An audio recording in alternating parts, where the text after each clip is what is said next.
Quand on regarde un petit peu aujourd'hui les fondamentaux du marché, on s'aperçoit qu'on a d'abord tout l'effet de législation sur les émissions qui pousse au développement du véhicule électrique dans toutes ses variantes, que ce soit le véhicule à batterie ou toutes les versions hybrides qui existent, puisqu'en fait c'est un grand nombre de solutions.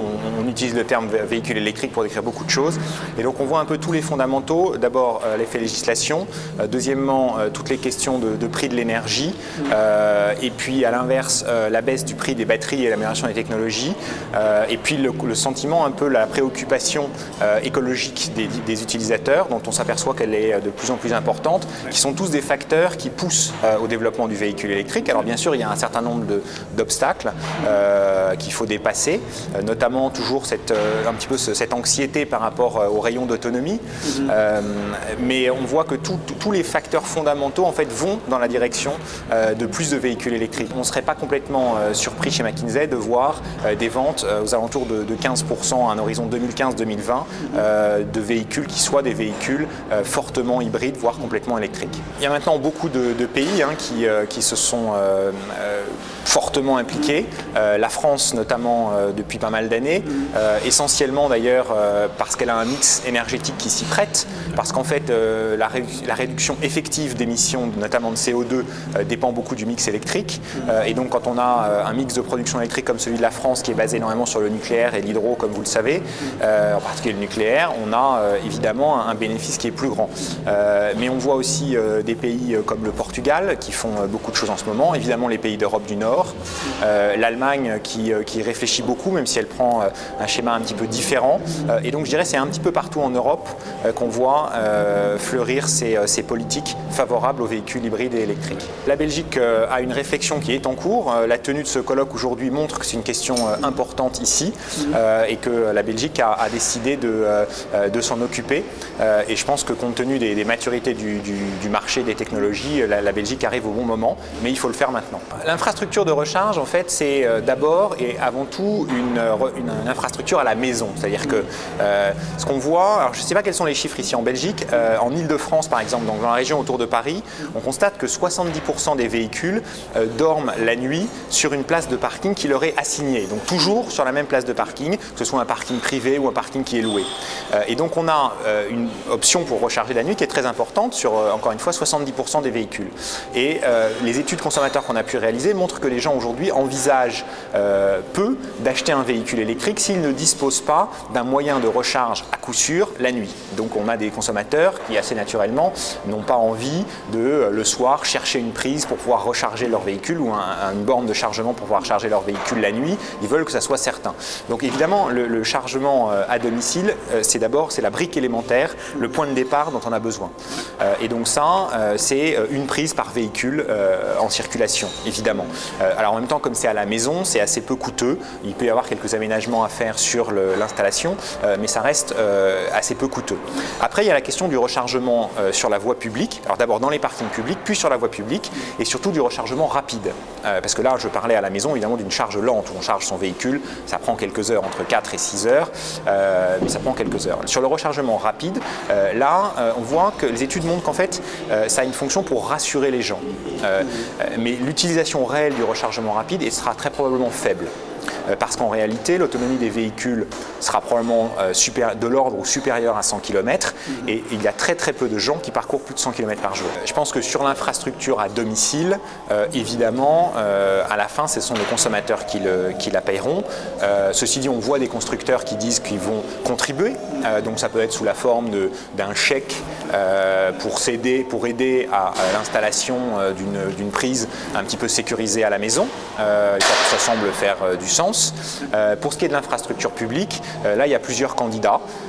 Il peut d'abord y avoir les villes, parce que les premiers bénéficiaires en fait, du véhicule électrique, ce sont les populations urbaines par une baisse de la pollution, une baisse de la nuisance sonore. Et quand on dit pollution, en fait, il y a évidemment le CO2 qu'on cite toujours, mais il y a aussi tous les polluants à l'oxyde d'azote qui sont extrêmement irritants et que le véhicule électrique élimine totalement. Donc les municipalités ont un intérêt à ça, et donc on peut imaginer qu'elles aient un intérêt à développer les infrastructures. Et puis ensuite, il peut y avoir des opérateurs d'infrastructures, des gens qui sont des opérateurs privés, qui investissent et qui ensuite vous fournissent un abonnement à leur parc d'infrastructures et se rémunèrent de cette manière. Et donc, et puis après, évidemment, les gouvernements, les régions, etc., toutes les administrations, toutes les différentes échelles de gouvernement, depuis la ville jusqu'à l'État. Tout ça est en train de se structurer. C'est une industrie qui naît. C'est d'ailleurs passionnant d'assister à ça. Et donc, je dirais là-dessus, les prédictions sont toujours un peu hasardeuses. Ce qu'on voit, nous, c'est que finalement, pour que tout ça fonctionne bien, il faut que les différents acteurs coopèrent entre eux. Et donc, il y ait des coopérations entre les constructeurs automobiles, les gens qui sont dans le secteur de l'énergie, les gens aussi qui sont dans le secteur des infrastructures elles-mêmes, qui produisent les équipements, de façon à ce que les standards puissent se mettre en place, de façon à ce que les bons schémas soient trouvés et que, globalement, l'investissement soit optimisé d'une certaine manière. Aujourd'hui, un véhicule électrique ou fortement hybridé a un coût d'usage qui est assez proche de celui d'un véhicule diesel, par exemple. Ceci dit, et ce sans parler des aides que les États fournissent. Et là-dessus, je dirais, encore une fois, si on revient un peu aux fondamentaux, si on a un prix des carburants qui a tendance à augmenter, un prix des batteries qui a tendance à baisser, on peut imaginer que effectivement les choses en viennent à un certain équilibre.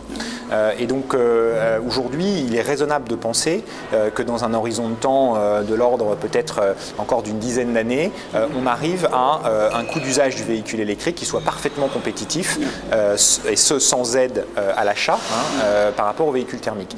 Alors, ce qu'il faut quand même bien avoir en tête, c'est qu'il y a aussi là-dessus un aspect un petit peu de taxe, dans la mesure où aujourd'hui les carburants sont dans la plupart des pays d'Europe fortement taxés, ce qui n'est pas le cas de l'électricité qui est utilisée dans les véhicules électriques. Et donc là, il y a une forme de subvention un petit peu déguisée de la part des États, qui est sans doute extrêmement favorable et importante pour le décollage du véhicule électrique. Et il faudra sans doute voir comment ça se passe de ce point de vue-là, quand le parc total de véhicules électriques aura augmenté.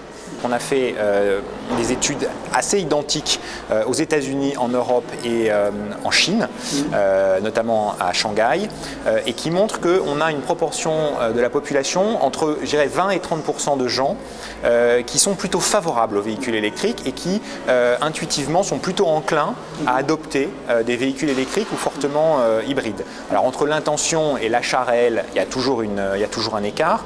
On s'aperçoit aussi qu'il y a un manque de connaissance du véhicule, c'est-à-dire que plus les gens deviennent familiers de ce qu'est l'objet, plus en fait ils ont tendance à vouloir l'acquérir. Et donc là, le lancement des premiers véhicules qu'on voit sur le marché cette année et fin d'année dernière notamment, devrait contribuer. Et puis enfin, il y a une dimension qui est extrêmement importante, qui est la dimension d'image. Et en fait, on s'aperçoit que les segments de gens qui sont le plus enclins à acheter ou avoir l'intention d'acheter des véhicules électriques sont en fait des gens qui souhaitent véhiculer une certaine image à travers leur véhicule. Une image évidemment liée à l'écologie et à la conscience environnementale, qui peuvent d'ailleurs être les mêmes que ceux qui, il y a quelques années, achetaient des 4x4 extrêmement encombrants et volumineux, mais qui projetaient aussi un autre type d'image à travers leur véhicule.